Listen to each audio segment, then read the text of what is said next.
Sticking with the jungle, and okay, pretty Smith. Half the team is split. The Samira is going to be very difficult to execute on. I don't think they had to go all in on this, but Gen G are just hoping they're going to stomp this game. Here we go, game number one. Just want to remind you guys, Peanut on 399 wins still makes it pretty obvious. Yeah, this skin makes it much more clearly defined as well. Oh, nice little bait here. Pay's going to continue in on this one, puts up the win wall, but now taking a lot of damage from the Ignite. As Kyle maybe thought it was just 4 in a row. Quite an experience, you know? Yeah. Quite the, yeah. Peanut is like, hello. Yeah, he's got a nice little setup. Got a little sapling as well. He is tank Maokai with the green pet and Radiant Virtue first, so he's just zoning away clear as they will split a plate each, Peanut and Doran. Yeah, and it is going to be the Jax that picks up the money, you know, and they're just trying to get the side lane win condition online ASAP. And I do like this choice, especially considering how much control Peanut had of the top side of this jungle. They still have that top side jungle control here, and see that on the bottom lane, Pace is getting some free time alone with these minions, grabbing some additional experience, does have his Dustblade online right now, and they're actually going to maybe look for a dive here because Clear did blow his ult. Yeah, no Dominus. He does have Gore Drinker and Flash, but he's just going to get rooted up and 100-0'd here as the Counter-Strike comes in, and he survives for a little bit as he is Renekton. And now Closer going to force the Flash out of Delight and the hop out of Doran as he just basically hops.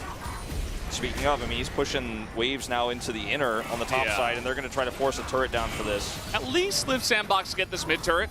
It's actually pretty nice. I mean, you want to set up plays with your Rel, your Azir, your Wukong, deny as much vision, get as much map control as possible, and they certainly do have it at this point in time. We do have Doran rotating down from the top lane, but should be spotted on the way. Yeah, it looks like he's not going to be able to make anything happen with this, especially with the Sun Disc turret here, but CHOVY is going to get a turret bottom. So 2 turrets for 1 here potentially. Okay, it looks like, I thought he had it lower, but still, I mean, he will eventually get that. He gets like 2/3 of it, so you're not really trading up here as Live Sandbox. Don't have control for this Drake.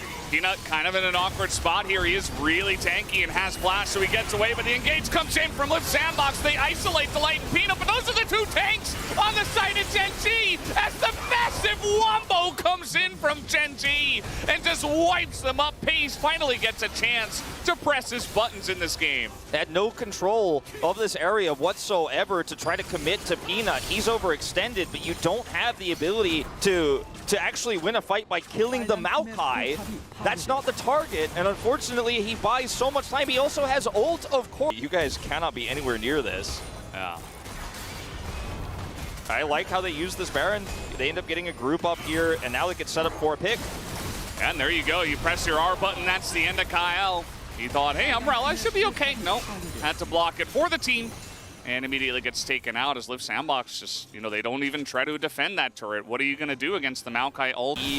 And he can just solo Dragon. They don't even need him to be posturing around Baron. He doesn't have teleport, but Live Sandbox just don't have enough control here. They have no vision on this Drake whatsoever either, so they don't even know. Like, CHOVY, for all they know, could be like hanging around red buff looking for an engage, or excuse me, blue buff, looking for an engage. But I mean, this whole game is going to be essentially broken down by and defined by that call to look for Peanuts all in, right? Because now Gen G just have so much control. You can see Live Sandbox was kind of grasping at straws here with Nashers, looking for an angle. All right, he does have Willer here as Doran going to go into the stopwatch. Can he get away? He hops to the ward, flash on in. The Q is enough from Willer, as they did have to expend a lot to get in there, but it is worth it to pick up the kill.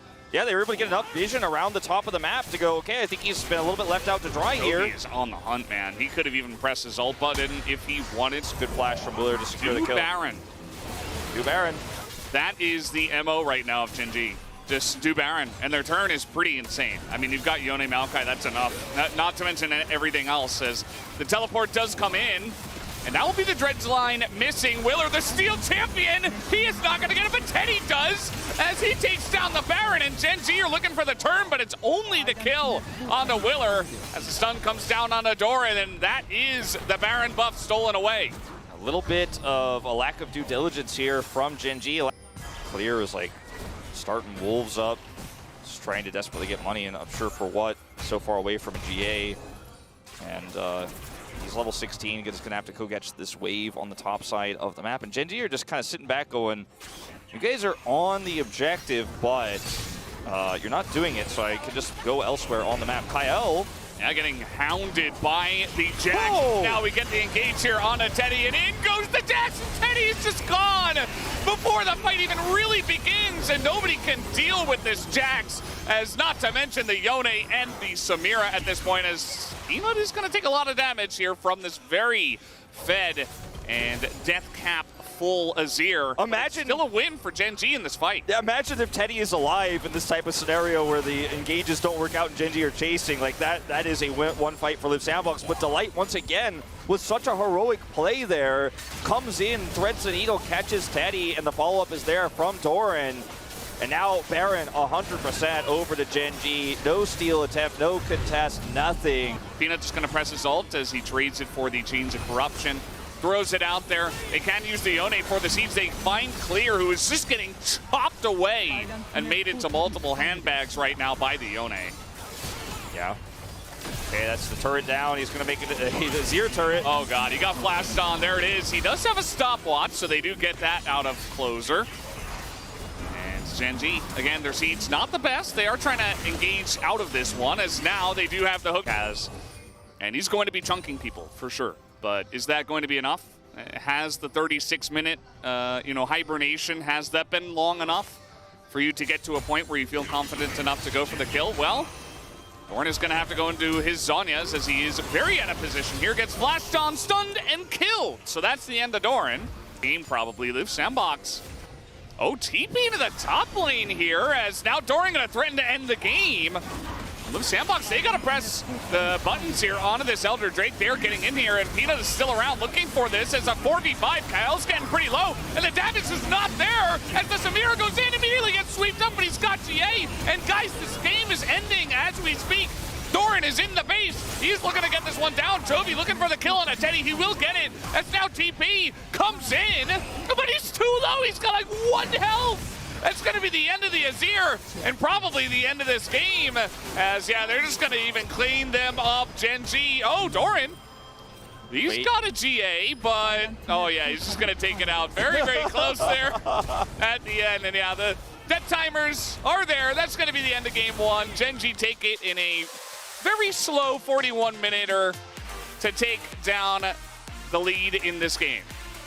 I really wanted to give the POG to Delight because he had such a fantastic Nautilus game, but ultimately it was Doran who got it in the end because his sideline pressure there was what won them the game just at the end of the day, while Live Sandbox had that prio there.